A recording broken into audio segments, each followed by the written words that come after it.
Grabe yung mga nanlilimos sa Intramuros tayo. Nakaka-culture shock siya. As a non-Intramuros girly. So, ganito yung nangyari, te. Noong una, order lang naman kami ng iced coffee.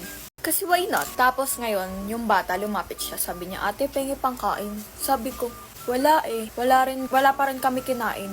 Tapos, umalis siya. Then maya-maya bumalik ulit siya.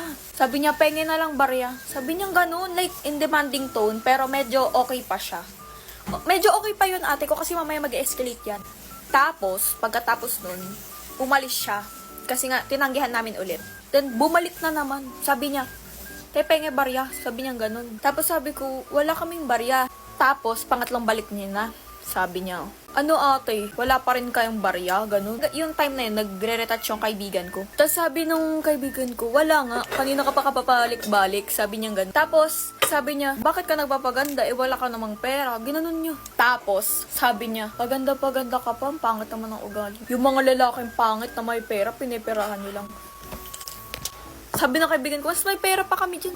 Grabe talaga yung bata. Tapos bumabalik siya nang bumabalik. Sabi niya, pangit niyo. Ginaganon niya kami, like pabalik-balik siya. Ang kulit ni Bading.